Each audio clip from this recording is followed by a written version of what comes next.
saya akan memaparkan review buku dengan topik yang sama, yaitu dasar-dasar keselamatan dan kesehatan kerja.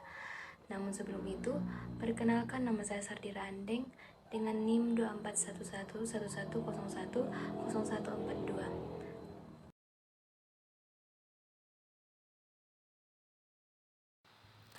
Kita masuk ke dalam buku pertama dengan judul Dasar-Dasar Kesehatan dan Keselamatan Kerja yang ditulis oleh Dr. Andus Irsal MKes dengan ukuran buku 13,5 x 20,5 cm dengan jumlah halaman 272 halaman yang dicetak pertama kali pada November 2016 dengan desain sampul oleh Irfan Fahmi, penata letak oleh YRND 21 dan penerbit Kencana. Desain sampul ini memiliki keunikan tersendiri di mana helm keselamatan dengan sarung tangannya menyatu dengan warna dominan pada desain cover sampul yang diedit oleh Irfan. Dalam buku ini, Irsal mengidentifikasi beberapa jenis bahaya yang ada dalam konteks kesehatan dan keselamatan kerja atau K3. Bahaya fisik seperti kebisingan, getaran, dan suhu ekstrim dapat mengakibatkan gangguan kesehatan jika pekerja terpapar secara berlebihan. Bahaya kimia mencakup zat berbahaya seperti bahan korosif dan toksik yang dapat menyebabkan keracunan atau iritasi. Buku ini tidak hanya menjelaskan tipe-tipe bahaya tersebut, tetapi juga memberikan strategi pengendalian yang efektif untuk melindungi kesehatan dan keselamatan kerja. Dalam buku ini banyak sekali keunggulan yang terkandung dalam buku ini. Salah satu keunggulan buku ini adalah kedalaman materi yang disajikan, yang mencakup berbagai aspek K3 secara komprehensif melalui penelitian yang dilakukan secara langsung, bukan hanya sekedar opini penulis. Selain itu, struktur buku yang terperinci dan gaya penulisan yang jelas membuatnya mudah untuk dipahami. Buku ini sangat cocok bagi mahasiswa, khususnya yang berminat di K3 sebagai dasar bidang minat K3. Namun, terdapat kelemahan dalam buku ini, di mana kurangnya studi kasus atau contoh nyata dari implementasi K3 di lapangan yang dapat memberikan pembaca gambaran praktis. Selain itu, meskipun buku ini mencakup banyak informasi, beberapa pembaca mungkin mengharapkan lebih banyak diskusi tentang tren terbaru dalam K3, mengingat saat ini adalah zaman generasi Z yang lebih suka dengan informasi yang lebih menarik. Implikasinya, buku yang menarik dibaca akan banyak peminatnya, karena melalui buku dengan update terbaru akan membawa kesan yang baik bagi pembaca, terutama dalam kalangan pemuda. Buku Dasar-Dasar Kesehatan dan Keselamatan Kerja sangat bermanfaat, khususnya yang berminat di K3. Mengapa saya mengatakan sangat bermanfaat?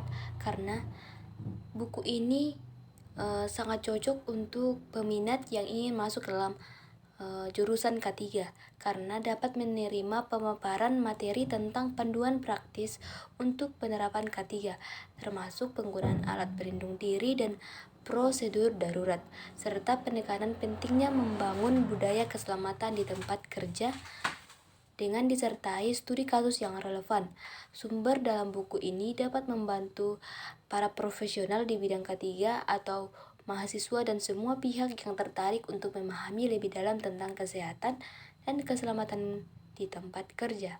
Dengan pendekatan yang sistematis dan praktis, buku ini membantu kita sebagai pembaca untuk mengimplementasikan prinsip-prinsip K3 dalam kegiatan sehari-hari di lingkungan kerja.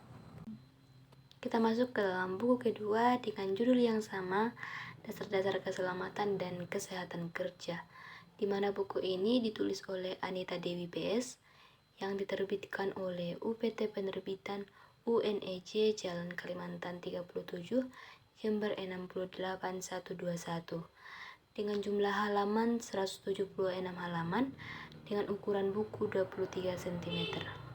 Buku ini berdominan warna putih dengan perpaduan alat-alat K3, sehingga buku ini dapat menarik pembaca, khususnya mahasiswa yang tertarik di bidang K3.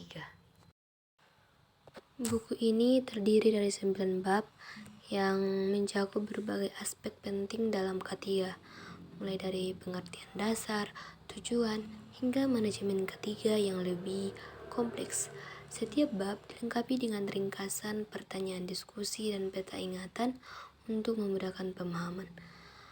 Buku ini dengan jumlah total 176 halaman tidak hanya memberikan pengetahuan teoritis, tetapi juga pembahasan isu-isu praktis yang sering dihadapi di tempat kerja.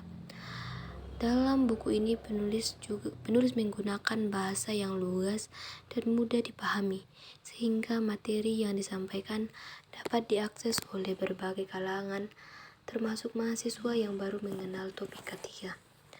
Kualitas bahasa yang digunakan menunjukkan kemampuan penulis dalam menyajikan informasi yang relevan dan jelas. Namun beberapa kelemahan dalam buku ini terletak pada keterbatasan referensi yang lebih terkini, mengingat perkembangan dalam K3 yang terus berkelanjutan. Selain itu, beberapa aspek praktis mungkin masih memerlukan lebih banyak contoh kasus untuk memberikan gambaran yang lebih nyata kepada pembaca. Jadi secara keseluruhan buku ini merupakan sumber belajar yang sangat bermanfaat untuk memahami dasar-dasar penerapan prinsip keselamatan dan kesehatan kerja, khususnya kepada mahasiswa yang berminat masuk ke dalam bidang K3. Dalam buku Dasar-Dasar Keselamatan dan Kesehatan Kerja yang ditulis oleh Anita Dewi, adalah sumber penting bagi mahasiswa dan praktisi K3, di mana penyajian dalam buku ini mempunyai bab yang terstruktur dengan baik, di mana setiap bab menguraikan konsep dasar, teori kecelakaan, kesehatan kerja, lingkungan kerja, fisiologi kerja, toksikologi, perilaku manusia, pengendalian bahaya, dan manajemen K3, dilengkapi dengan ringkasan dan pertanyaan diskusi yang dapat memudahkan kita sebagai pembaca untuk memahaminya lebih lanjut. Secara keseluruhan, buku ini sangat berfungsi sebagai panduan berharga untuk memahami dan menerapkan prinsip-prinsip keselamatan dan kesehatan kerja secara efektif. Jadi saya akan membandingkan kedua buku ini. Walaupun buku ini mempunyai judul dan topik yang sama, namun isi dalam buku ini mempunyai perbedaan. Pada buku pertama, yang ditulis oleh Dr. Andus Irsal, lebih bersifat praktis dan aplikatif, memberikan informasi yang langsung dapat diterapkan di lapangan. Buku ini bertujuan untuk menciptakan kesadaran dan pemahaman tentang pentingnya K3 dalam dunia kerja. Sehingga saya simpulkan bahwa buku pertama ini lebih berfokus pada aplikasi praktis K3. Sedangkan buku kedua yang ditulis oleh Anita Dewi lebih akademis, dengan struktur yang jelas untuk membantu mahasiswa memahami konsep dasar K3.